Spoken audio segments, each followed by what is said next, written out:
so good. Are you all alone?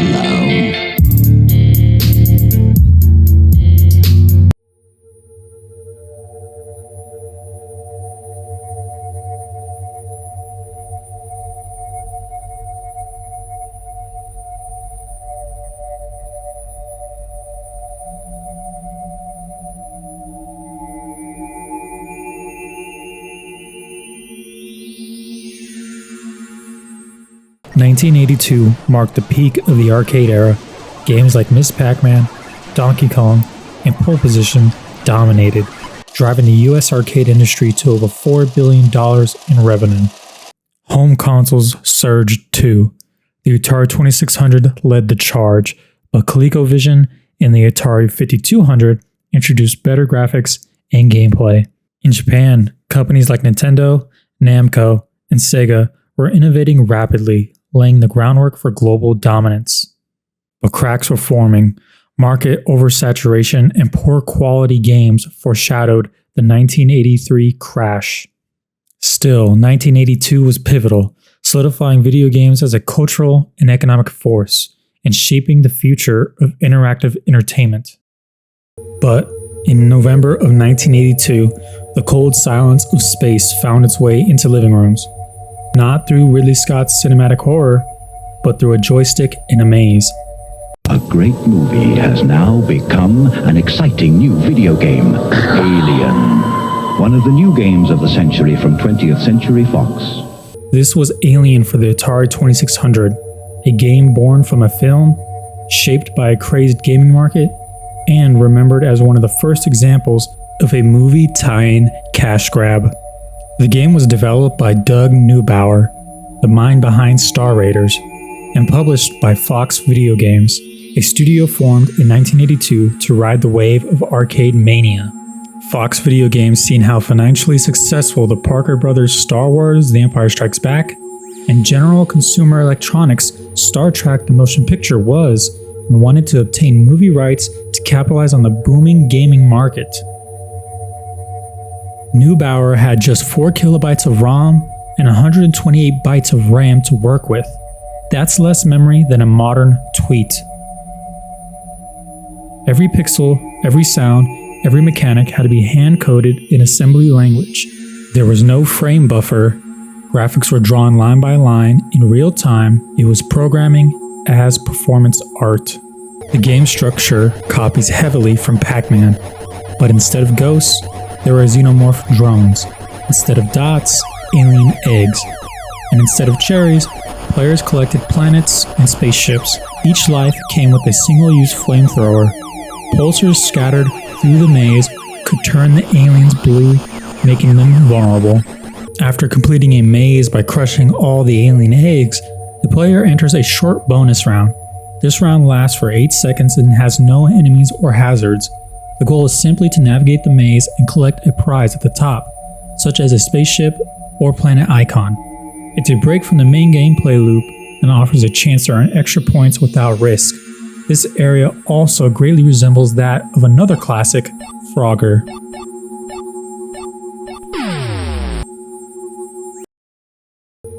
In space, no one can hear you scream. But in the maze of the Atari 2600, they could hear your joystick click. Alien wasn't just a game. It was one of the first examples of a corporate cash grab of a movie tie-in that ripped off other original titles. A trend that unfortunately has not seen an end in over 40 years. In making this video and doing as much research as I possibly can on a game that no one seems to remember, it's obvious that Fox Video Games was created to capitalize on all the money that was being made on video games and on the arcade industry at the time. And clearly Fox went out there and purchased any intellectual property they could and then immediately turned them into video games. And they pushed out a whole bunch of games in a rather short period of time. So it makes sense when you look at this game and see that, wow, it's just a Pac-Man clone. And at the end of it, they copy Frogger as well. That part I definitely understand on the corporate side, all that corporate greed. They're trying to get all that money that they can and they don't care how good the product is. The other part I didn't understand was, in doing this, I learned about Star Raiders. the game that Doug Neubauer created, right?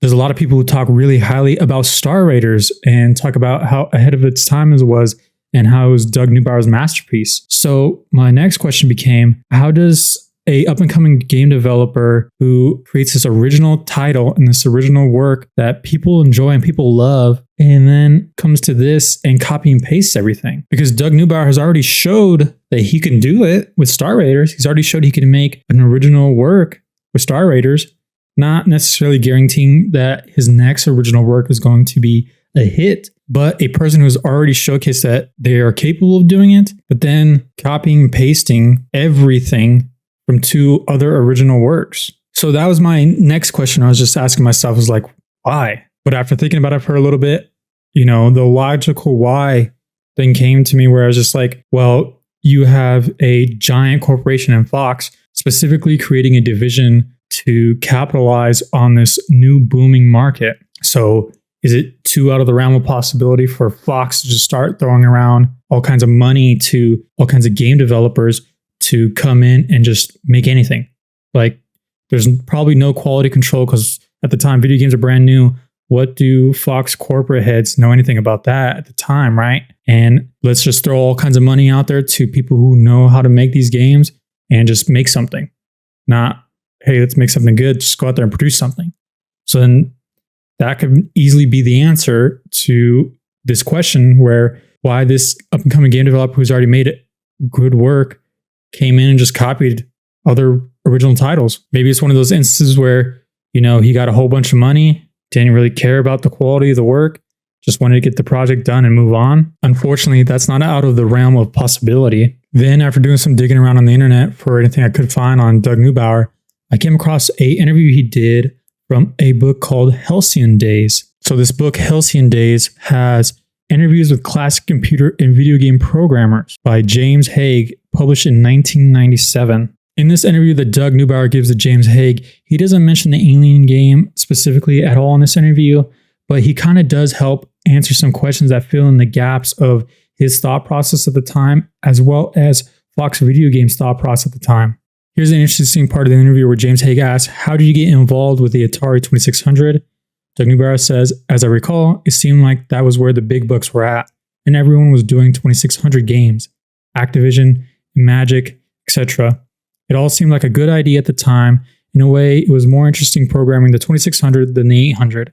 Using a 6502 to race an electron beam across the screen is a lot harder than having a full screen bitmap to play with. So in that little piece, he kind of says it right there where, that's where all the money was being made right there. Here's another interesting tidbit of the interview. The question was asked, you were programming the 2600 in the late 80s, when it was long considered a dead system by most people. Was this ever a concern? Doug Neubauer said, I wasn't doing this full time. I was doing systems hardware design at a company here in Silicon Valley and just doing games on the side. Atari headquarters was only a couple of miles away, so it wasn't difficult to contract with them. But I'm not sure why Atari still wanted games for the 2600. So right there, Doug Neubauer says he wasn't making video games full time. He's working on system hardware design full time in Silicon Valley. The Atari headquarters happened to just be close by, and it was easy for him to do work there. And then this is where he kind of references the Alien game, but actually doesn't remember doing it. So the question was asked, you did some contract work with 20th Century Fox back when they were in the video game business. What did you write for them? Doug Neubauer said, I did 3 games for them under a pen name. One was MASH, and I forget the name of the other 2. Fox was more interested in quantity rather than quality, so they wanted their games cranked out in a hurry. The games were all that good, as I remember. And that right there kind of helps paint the whole picture of the process and motivation behind Alien on the Atari 2600. So for Doug Neubauer, right there, he said it was side work that he was doing. It was close by to where he was already working, so he can get to Atari 2600 headquarters a lot faster. And Fox Video Games just wanted to put out as many as they could without worrying about the quality of them. And they're paying out the big money at the time. And it was a pairing that worked out for both sides. That both sides didn't really care, and they just wanted to produce a game. Fox was paying the money. Doug Neubauer is taking the money. Fox is releasing the game, taking that money.